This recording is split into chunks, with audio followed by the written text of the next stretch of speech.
Hi, I'm Archana Ravikumar, a senior journalist. I love traveling, and it's certainly not an exaggeration to state that I suffer from wanderlust. As a part of my exploration to understand different cultures, my family and I sojourned Bali in Indonesia. Let me share my thoughts. In simple, I present a travelogue to you. Bali. The word Bali reminds you of its crystal blue beaches, scenic environment, and architectural temples. I visited Bali to get tanned in the crystal blue waters and soak myself in nature. Traits of a Cancerian, you see. While did this happen, something else really caught my attention: the Balinese way of life. Little did I know that I was visiting a country which has my own roots and my own religion. Yes, Balinese follow Hinduism. As a testimony to it, a huge Garuda statue is installed, which can be seen from many parts of Bali. Just like in India, they worship Lord Brahma, Vishnu, and Shiva. Ganesha is the most revered god there. Lord Ganesha adorned every entrance of the place we could see.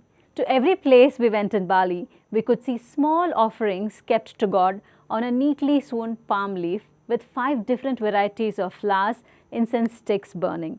These offerings, statues of gods, the culture, everything got me curious. Curious to know, despite being so many thousands of miles from our country, how did Hinduism even stem here? And many such questions. After much research, I found out that Hinduism spread to Bali from our own very ancestors who were merchants.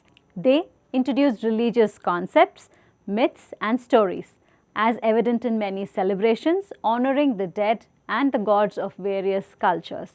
Temples in Bali follow the same architectural principles as their Indian counterparts.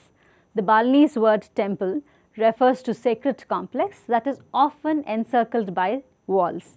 Later, until the invasion of the Muslim rulers, the entire Indonesia was predominantly Hindu and a Buddhist country.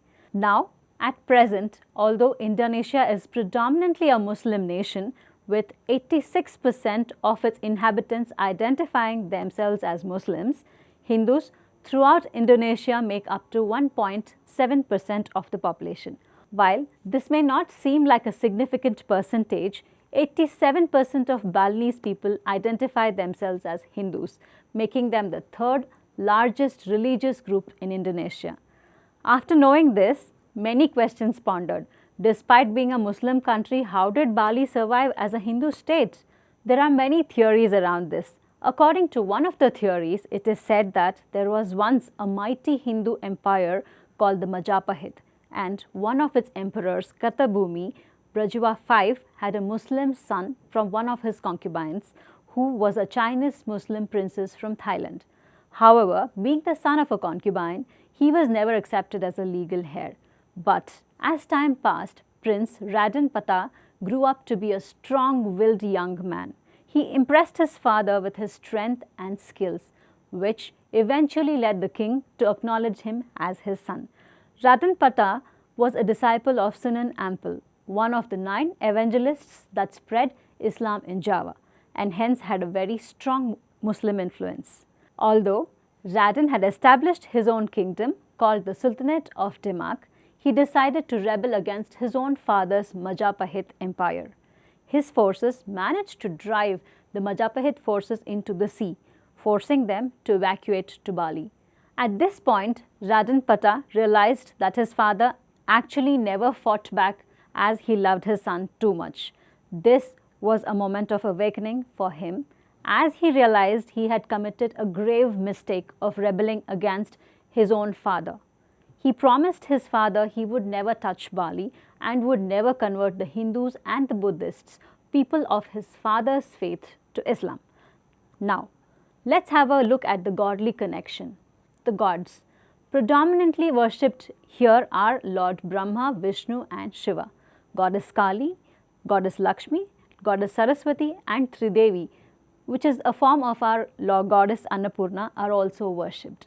Ramayana and Mahabharata are the most revered epics, which can be seen enacted in every play there. The statues of the characters of Mahabharata, like the Krishna, Ghatotkacha, and Arjuna, can be seen across the city. How close is it to our culture in Bali? As I earlier mentioned, wherever you go, you will see little baskets on the floor with incense sticks and little goodies such as sweets, fruits, sometimes even money, chocolates and cigarettes too. These can be found in front of shops, homes and in middle of roads, junctions and on temple shrines and even inside the offices, restaurants and basically every place you visit in Bali. When I questioned about this with our guide Komang Astawa, he said they were offerings made to God. No Hindu starts their day without these offerings. Back in our country, in the name of modernization or living a very mechanical life, at times we even forget to light a lamp in our houses. Let's now talk about the architectural and ritualistic resemblance to Karnataka. In coastal Karnataka, a lot of importance is given to our ancestors and every house comprises of a room for God, which is outside the house they reside, but within the compound they stay. In the same way, typically, in every Balinese house, there is a separate room for God, where one pillar is dedicated to God and one to the ancestors, another pillar is for the offerings. The people in the Balinese villages respect both gods and the negative forces or the demons of the island and try to ensure that they are kept in harmony to protect the land, their family and their life. In this mode, they have something similar to Bhutakola in Balinese. The famous of the evil spirits on the island is Rangda. She is said to be the queen of layaks. Now, let's talk about the importance of Purnima. Full moon or Purnima is very important day for them. All ceremonies happen on this day and it is considered very sacred. Even the royals of Bali visit the royal temple and pray. Every house, big or small, has retained their traditions by following the architectural marvel inherited from their ancestors, even to this day. All houses there look like a miniature temple. They have a separate God's room, separate kitchen, separate bedroom and a separate living room, all within one compound. All in all, Balinese have maintained their spiritual connection by adhering to the cosmic order in their daily routine. The Balinese unwavering devotion to their spiritual roots is exhibited in their culture, procession and events which are stunning displays of their unique culture.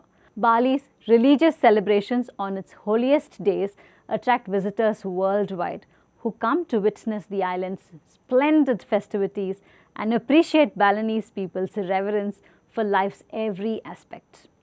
Well, that was quite exhaustive, wasn't it? I learnt a lot about how people in Bali lead their lives. That is all in this leg of travelogue. In the next one, I will talk to you in detail about Balinese gods. Till then, stay tuned. Thank you.